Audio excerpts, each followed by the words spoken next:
All right, let's get the party started. Hello, I'm Jim R, and this is the Addicts Anonymous podcast. It is episode 72, and today we're going to be interviewing Kellee M. How you doing, Kellee? I'm good. How are you? I'm doing well.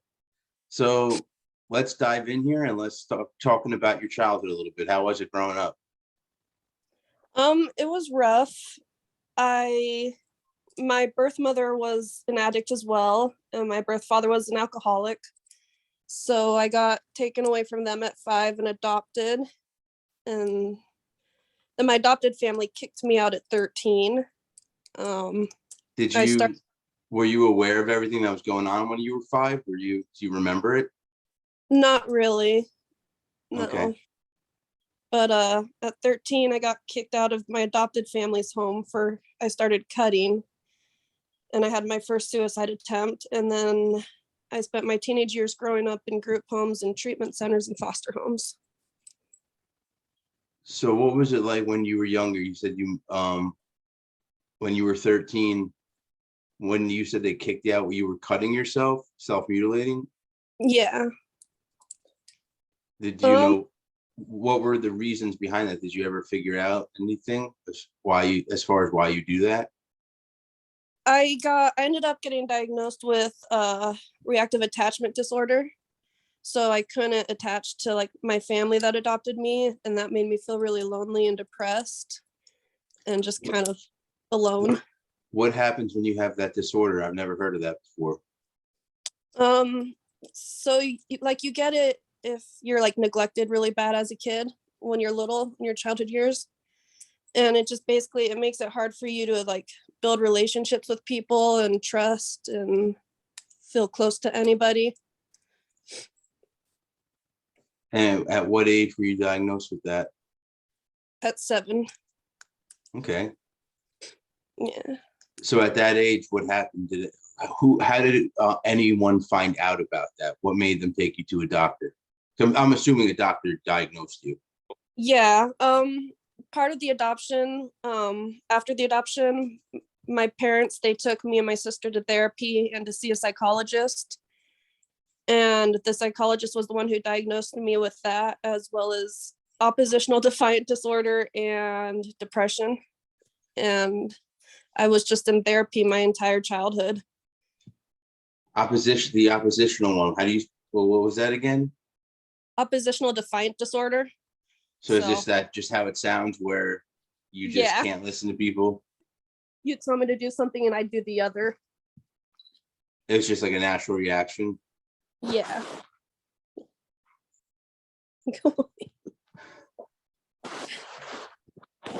So are there any memories of specific things you used to do? What do you mean? Like, are there any times where your parents told you to do something specific and it was like a major thing where you didn't listen to them? Not really. I mean, I don't feel like I was that terrible of a kid to where I needed a definition of it, like, I mean, they'd tell me to do the dishes and I'd purposely not do them because I just didn't want to, or they'd tell me not to eat a snack, and so I'd sneak a snack in my room. Stuff like that. Nothing big. So what was it like overall? How were your parents? How did they treat you? I think they did the best they could, but I had a lot of PTSD and stuff from my childhood. Like, not that I was really fully aware of, but I'd get like nightmares and stuff of like, just the people my mom would hang out with from her lifestyle. And what type of nightmares? What do you mean from the people in her lifestyle? Like being sexually assaulted from the guys that would come and go and stuff like that. Tell us about that if you don't mind. My mom used to sell my sister and I out for her drugs. And so I would have nightmares of just guys coming in and stuff. I remember hiding in a box that we had in our room. Just stuff like that. It's not easy. I'm still working through a lot of it. I can imagine. Do you know what the unfortunate part is? I've actually heard that story before from someone else, and That's why we do these podcasts and let you talk and tell everything you can, because it might reach someone else that's listening and saying, give them the feeling that they're not alone. Yeah. What was your mom's drug of choice? Do you remember? Meth and heroin. Meth and heroin? Yeah. I remember watching her shoot up a couple times very vividly. I remember finding her passed out. My mom was also a cutter. I think that's where I got it from. I remember watching her cut as well. Where would you guys cut? Was it in places to hide it, or was it in plain sight? On my thighs.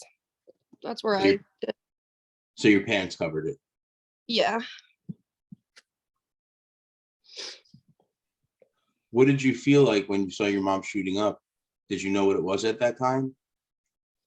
Not really. I mean, sometimes it'd scare me because like she'd shoot up and then she wouldn't respond for a little bit and it would be kind of scary. And then there were times where she'd do it and then she'd be like super angry, like, and that was scary. Is there a reason she got angry? I'm guessing lack of sleep. So she was up for a long time doing her drugs. Yeah.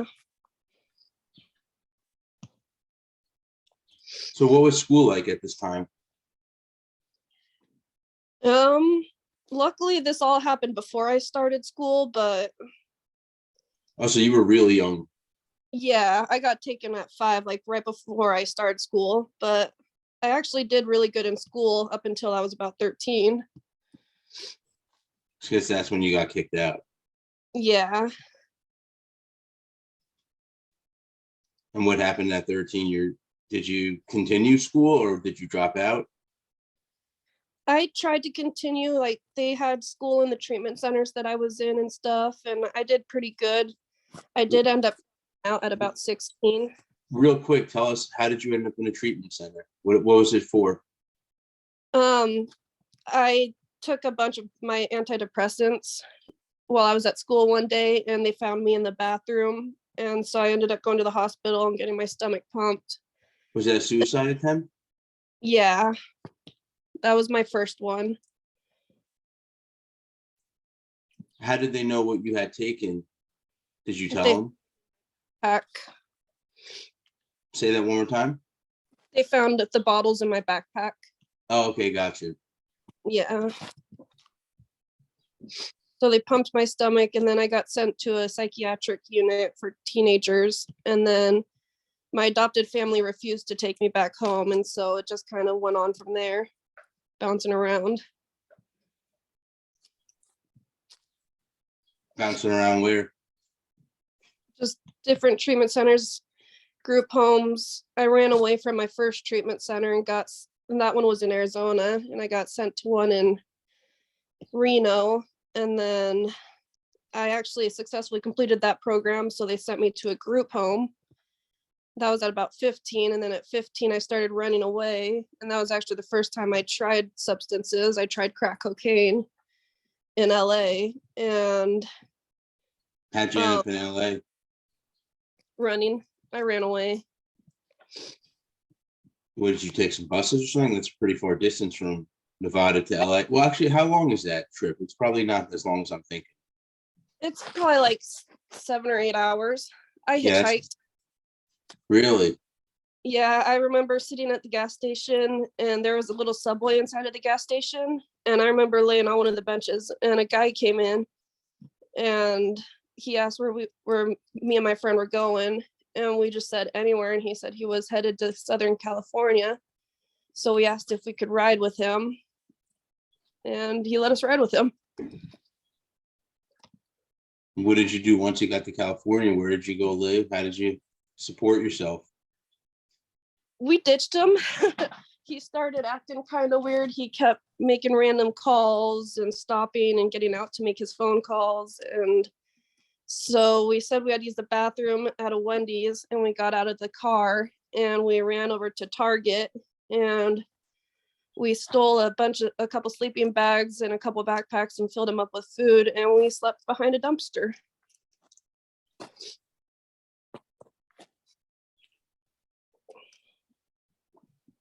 So you were homeless when you got there, basically, or not Yeah. basically, you were homeless. Yeah. What did you do the next day when you woke up? Like, what was the plan? How did you support yourself? Tell us about that. Give us We some didn't details. we didn't really have a plan. We just kind of ran around, walked around. We tried to go stay with her grandpa, but he wouldn't let us in the house because we were on the run and he didn't want to be involved. So we left there, and that's when we met the guys who had the crack cocaine and alcohol, and started drinking them. And How'd you meet them? we were standing outside of a liquor store trying to get somebody to buy us alcohol. Where did you get your money, though? Or did you bring some with you? Her grandpa gave her some money when he sent us away. Okay. Yeah.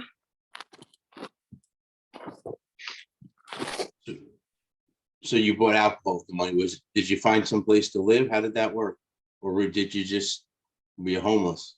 Well, we were homeless for a while. We ended up getting caught by the police eventually after a couple weeks of being homeless. She got sent back to the same treatment center, but I got sent to one in St. George, and that's how I ended up in Utah. They wanted to separate us. Who's they? Your parents? No, like the state, the people who sent us to treat, like the centers. They didn't want us to go to the same treatment center because they were scared we'd try to run away together. So she got sent to the one back in Reno, and I came out to St. George. What was that treatment center like?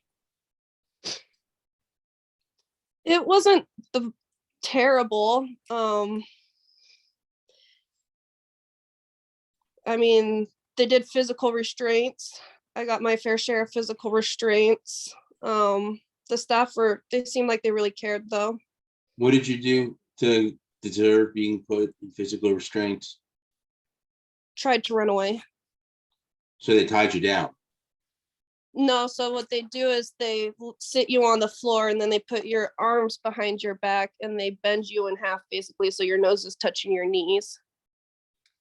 And they have the staff laying on your legs, and then they have the staff bending you down until you calm down. Kind of sounds like abuse. I don't know. I know it hurt a lot, but Yeah, I mean, yeah. I've heard of people being laid on beds and they get restraints on their wrists and their ankles so they don't hurt themselves or anybody. But I never heard of being put in a position like that. That sounds like it would hurt. I forget what it's called. It's not a 5-point restraint, but yeah, it does. It hurts, especially if you're not really flexible. It was rough, but I think it was rough. What kind of programs did they do inside there? What was like a day like? So you'd wake up at 6 and you'd go to your school. They do school till about 2, and then after that you'd go back to your dormitories and you would do chores. You could socialize with people, or you could sit in your bed and take a nap. Dinner was at 5, and then they had gym time after dinner, and then it was reading time after gym, and then showers in bed. So very regimented. Yeah, there's the schedule. You stuck to the schedule. If you didn't stick to the schedule, you got in trouble. And obviously during this time you were sober. Yeah. And how long were you in these treatment centers for? When were you finally released? I aged out at 18. They sent me to a Job Corps at And what's 18. that? It's so it's kind of like a tech college, like where you learn either nursing or mechanics or like basic skills or whatever. Like I went in for CNA. But yeah, it's just like a prep college where you live at. I don't know how to describe it. So you live in a dorm? Yeah. So at least you had a place to stay. Yeah, but I kind of self-sabotaged and I got myself kicked out on my third day. Your third day. Yeah. I got some guys to sneak me into their dormitory, and we were drinking, and the dormitory person caught us, and so I got kicked out.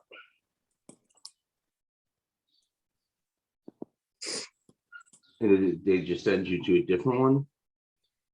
No, because I was still cutting at this time, they sent me to a psychiatric unit for adults here up in Ogden, and I spent about 5 or 6 days there, and I met a girl there, and she let me move in with her when we got out. And yeah, I started doing good for a bit. I got a job and I stayed sober and whatnot. And then she ended up getting married and moving in with her husband. And I met a guy that I ended up moving to Oregon with. And that's when I first tried meth and got really bad into that.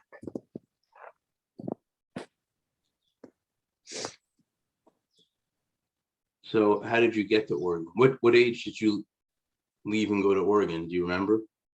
Yeah, I was 19. He went out there to go visit his family because we met here, and he went out there to go visit his family, and he ended up moving in to take care of his mom. And so he bought me a Greyhound bus ticket to get myself out there. And I lived out there with him for about 2 years. So till I was 21. And in those 2 years, did you have any type of substance abuse issue? Yeah, his cousin was addicted to meth, and I decided I wanted to try some because I wanted to see why my birth mom was so into it. And so I tried it, and then that's when my substance abuse issue started.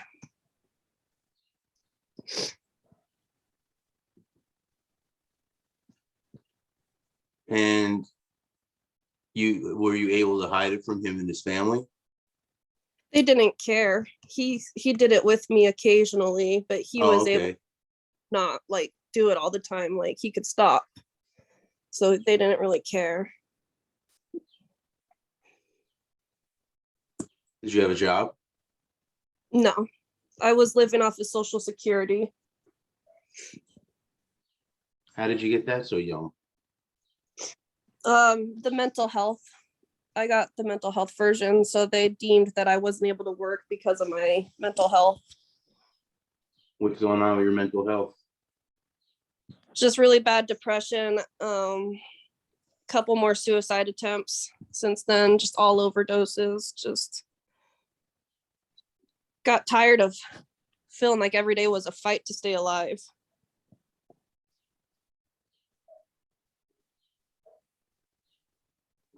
So what happened once you were 21? I went to go live at I ended up actually overdosing on heroin, and I was at the hospital, and then they sent me to a sober living home in Boise, Idaho, that I went to.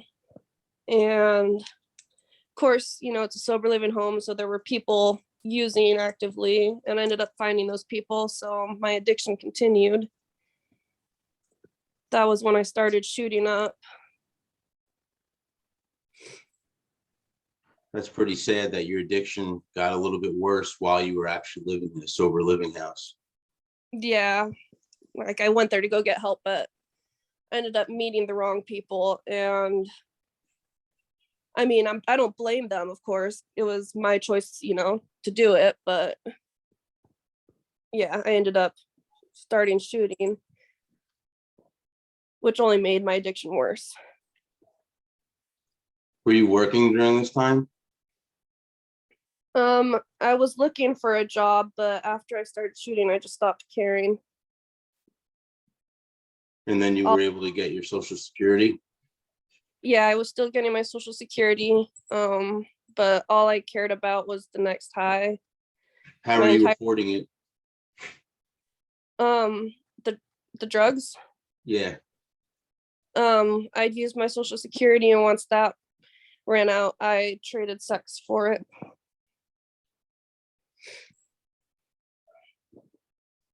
How did that make you feel?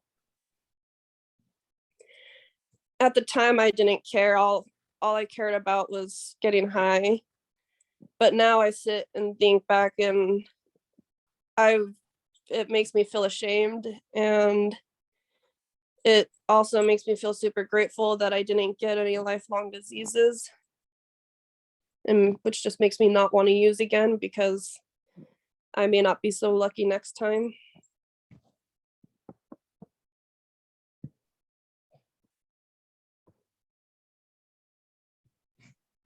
So you were living in a sober living house.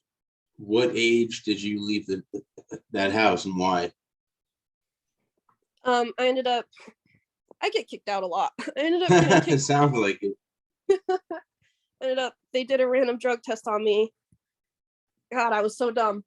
I don't know why. I thought if I put hot water in the coffee pot, it would make it, boil, be made faster. So I put hot water in the coffee pot, which made it boil everywhere, which made the sober living home leader feel like she needed to drug test me.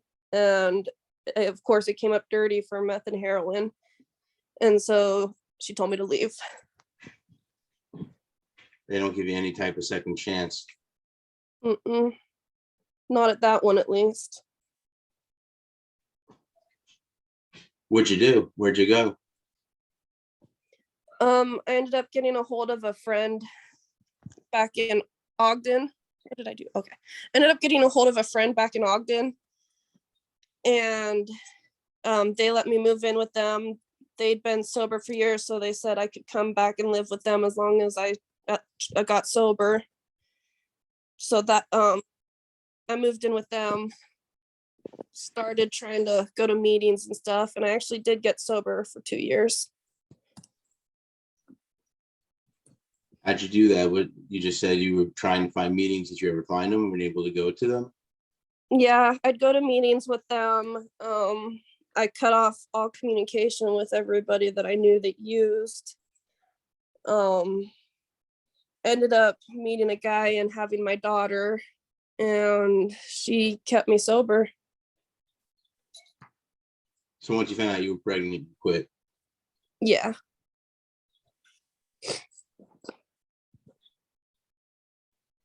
So once your daughter was born, were you still sober? I was, until she reached 3. When After she turned 3, a couple months later, I ended up going on a date with a guy that I met online, and he said he was a dealer, and I thought he meant weed. And I don't view weed as being terrible, but that's just my opinion. So I agreed to go on the date, and on the date he says he has to go sell, and asked if I wanted to come with, and I said sure. And next thing I know, he pulls out tinfoil. Oh wow. And yeah, so he asked me if I wanted some, and I didn't even think twice. I said yes, and I ended up relapsing. And it wasn't last November, it was the November before last year, so 2020. It really goes to show you people, places, and things really do matter. You've heard that saying before? Yeah. Because if you just look at it from that perspective, all that happened right there was you had the wrong people in your life. But you didn't even know it because you just met him. That's the sad part. Yeah. I was under the impression he was just a weed dealer, which, I mean, I was smoking weed at the time. I used it for my depression, and that's all we'd ever talked about was weed. He'd never talked about anything else. So I mean, yeah, it's on me for assuming, but yeah, if I would have never met him, I would have never relapsed. So what happened after you relapsed? I met all his friends that were on drugs. Ended up becoming friends with his dealers. There was one time we went to go pick up, and his dealer, I don't know what his problem was, but he came out with a knife and held it to my boyfriend at the time's neck and asked why we were at his mom's house. Like, I don't know if he was just up for a long time or what, but he asked why we were at his mom's house, and I really thought I was going to die. That was scary. I can only imagine. Yeah, I remember I was scared. But yeah, I kept using, even after we broke up. I found people closer to home that were using. I downloaded apps where I could find that I knew I could find drugs. An app that you can find drugs on? Yeah. I don't know if I should ask what it's called, but I'm going to ask. What is that? Yeah. What app do you find drugs on? So you can get on Whisper, and I don't know if I should be telling people this, but I would get on Whisper, and it's not for drugs, but there are people on there who will put that they're looking for like a puddle slut or like they wouldn't put the actual terms, but people on drugs know what that is. And Okay. so yeah. Interesting. Yeah. So I would download those apps, and I went back to trading sex for drugs again. And just got really bad into it. I started shooting again, lost my job. I was working at a fast food place. I lost my job. My friend that I was living with, she kicked me out. Yeah, it got really bad. And did you have a place to live when you were in the process of, or not the process, just of being in your active addiction? Did you get a place to live at the time, or? I didn't have a set place to live, but I mean, I made do. I would find other people on drugs that had a place to live, or I'd go stay at hotels in the parking lot till somebody would invite me in. The ones that I knew where people were on drugs at. I'd just bounce couch to couch of other addicts.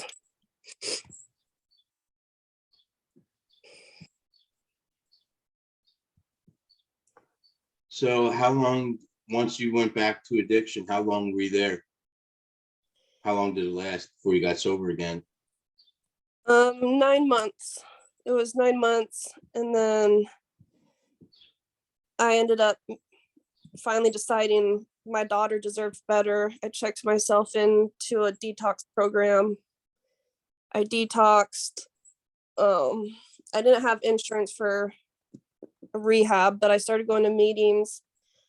I was able to find somebody who sold Suboxone, so I got myself on Suboxone instead of heroin until I could find a doctor to prescribe it for me. Started taking Suboxone and ended up finding out I was pregnant. So I got clean last June, ended up finding I was pregnant in September, and I've just been fighting hard to stay sober since then. So when you were in active addiction, who was taking care? Were you still taking care of your daughter on your own? No, her dad is still in the picture, and so I told there like times when I was too high, I would tell him that I couldn't watch her. There were times I still would take her, and I try not to smoke, but I did. But yeah, most of the time she was with her dad because we were separated. And the times you were with her, sounds like unfortunately you were getting high still. Yeah, I hate that. I hate myself for that, but I would put her to bed and go outside and get high. Was she ever old enough to recognize that mommy was getting high? I don't think so. I really hope not. She's 4 now, so I really hope I stopped right in time.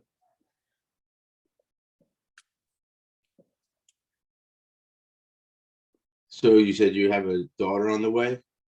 Yeah, I am. I'm 7.5 months pregnant with another baby girl. How's the relationship with the father on that one? We're together. We are working on it every day. He's never used drugs, so he's been really helpful with keeping me sober. That's great. That's really great. Yeah. I'm lucky I found him. I know I wouldn't be sober still if it wasn't for him. So he's literally the only person I've got in this world. I don't have family. I don't have friends. I cut off everybody again after I got clean. So he's all I've got.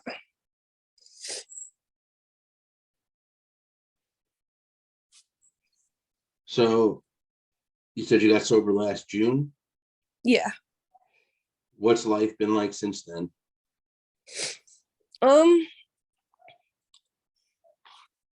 It's definitely been better. I mean, I've still struggled with the depression a little bit, but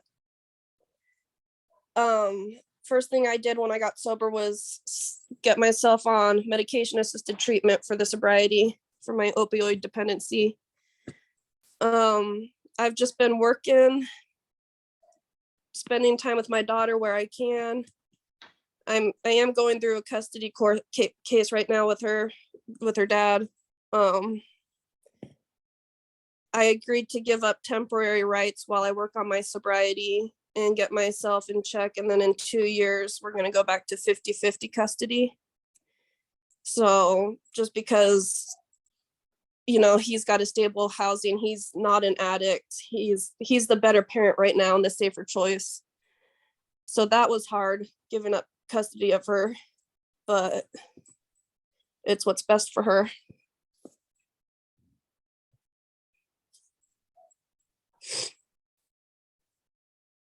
So do you have any advice you would tell people if they were asking about sobriety?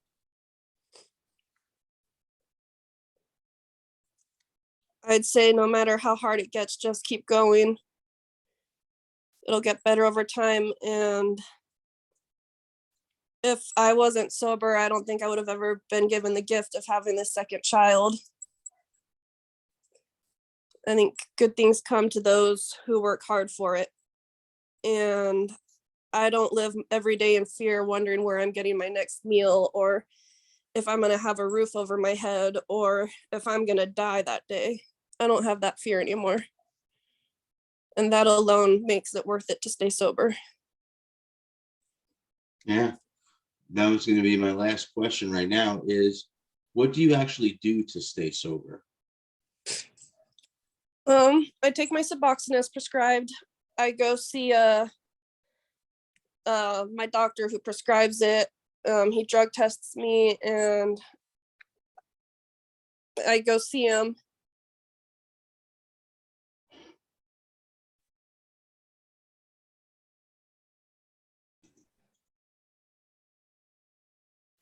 So we were just talking about, we lost connection for a moment, so everyone knows why we're kind of just coming back in with the same question. I was asking, how do you go about staying sober nowadays?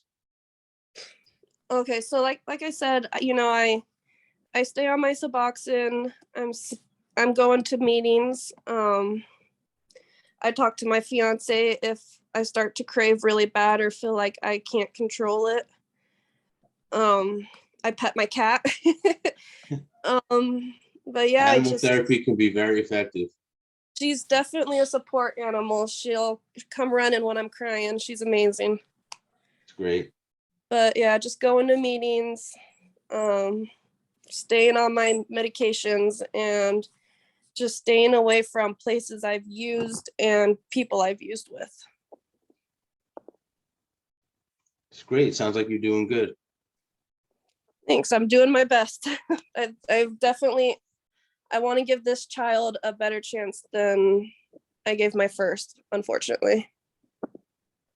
I'm given a second chance to do it right, and I definitely want to do it right this time. And your other daughter's still really young, so you always have the chance to restart your relationship and build a nice, solid foundation to grow upon. Yeah, definitely. I mean, I still, like tomorrow I'm taking her to the park, so I get little bits of time with her. So it's not like I'm out of her life completely. It's not 50-50 anymore like it was. Well, I have confidence you'll get it back. You seem like you're doing the right thing. Just gotta stay on track. Thanks. But yeah, I think that's a good place to wrap it up. I want to thank you for coming and doing the podcast. Yeah, thanks for having me. No, it was great.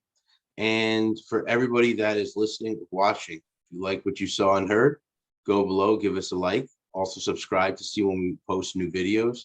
Also check us out on Reddit, Twitter, Instagram. Another thing is we're on Facebook. If you go to our group and look at the events tab, you'll see that we do daily Zoom meetings at night. In case you want to join, the Zoom ID is 968-004-9132. And the password is compassion, all lowercase, and that is on Zoom. So that's all I got for today. And until next time.